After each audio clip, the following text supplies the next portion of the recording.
Steve Moore. Steve, good to see you. What the hell, an opportunity economy? We've had 3.5 years of the opportunity economy that's destroying the economy. And I think you got to be frustrated by this. You see the polls. This is a dead heat. And there couldn't be a starker difference between where Kamala Harris and Joe Biden have taken us and want to take us and the vision of Donald Trump, which brings us back to more limited government, more free enterprise. And it's still this close. I am completely in favor of an opportunity society. I love that idea. Seriously, I think Newt Gingrich was the one back in 1994, Sean, that came up with the idea of an opportunity society, or at least that phrase. It's interesting how the Democrats are trying to steal that. But just, I was listening to that clip, and she said things like, the opportunity to get ahead and to have the choice about for this and that. Well, how about the choice of every low-income minority parent to go to the best school? She's opposed to school choice. She's opposed to it. She doesn't want to allow kids to go to the best school. I think she said something about passing on intergenerational wealth. Well, she's in favor of doubling the estate and inheritance tax, which we call the death tax. So I could go on, but her record speaks for itself. What the Biden administration did to our country is unforgivable. It was Susan Rice who said about a week or two ago that Kamala Harris was integral, that was her word, integral to every major decision that has been made. I rest my case. Second gentleman Doug Emhoff just came up with his wife's new campaign slogan. Listen to this, Steve. Kamala Harris, she's pro-capitalism, pro-business, pro-growth, and pro-innovation. She wants everyone to succeed in this economy. This common sense, see problem, solve problem. That is Kamala Harris. Hey, that's a pretty good slogan. Put that on a sign.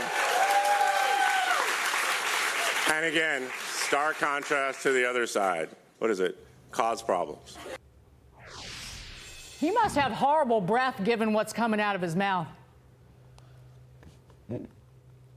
So, again, they're starting to use the phraseology that we use as lovers of freedom and free market capitalism and liberty, but they don't mean it. It's the weirdest thing. It's like that phrase famous phrase from Humpty Dumpty, where Humpty Dumpty says to Alice, "Words mean exactly what I want them to mean, and nothing more, nothing less." So they're kind of reinventing these terms.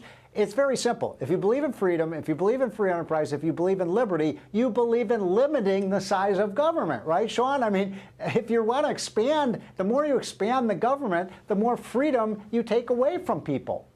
See problem, solve problem. That's not what's happened. They've caused all these problems. I mean, it's the lies they tell are outrageous. But let's move to this, Steve, because Kamala Harris and Tim Walz, they're moving full steam ahead to repeal right-to-work laws in 26 states if elected in November, all with the hopes of appealing to the union bosses like the Golden Children, Sean Fain and Randy Weingarten, who, to put it simply, are just the absolute worst, Steve.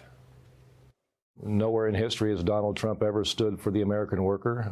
He stands against pretty much everything that we stand for. When I see this party try to claim religion, I don't know what religion or what Bible they read from, because I think they hold that Bible up, but I don't think they ever opened it. All of a sudden, when it's about our students, they challenge it, the corporations challenge it, the student loan lenders challenge it. That is not right. That is not fair. That means Donald Trump and J.D. Vance can't claim they're pro-child while gutting funding for public schools. And while the union bosses run towards the Democrats, the members are running toward the hills, away from the unions. Only 10% of the workforce belongs to a union. Steve, we've seen this in my home state when Scott Walker did basically right to work himself. That's right. And again, when workers have a choice, oftentimes they're not joining unions because the unions don't actually represent their interests politically. You cannot say you're a party that believes in freedom to choose and be for forced unionism. I mean, it's a fundamental First Amendment right of association. It's a right to join a union, in my opinion, but it's also a right Sean and Dagan, not to join a union. Right. And so we should have a system where people want to join a union, fine, you can collectively bargain together, and people who don't want to join the union can do it themselves. Under the Kamala Harris plan, just so people understand, you're going to have many, many multiple millions of workers who are going to be either forced with a choice, either join the union or you lose your job.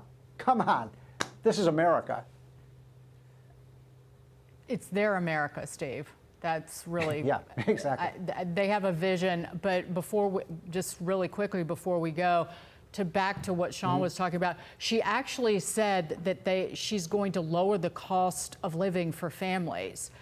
She helped. When? She created a cost of living crisis for families with 2 votes. 2 votes, real quick. You don't call the arsonist to put out the fire. Steve Moore, well said. Way to put a button on this segment. We appreciate you being with us on The Bottom Line. Thank you. Thanks, guys. Take care.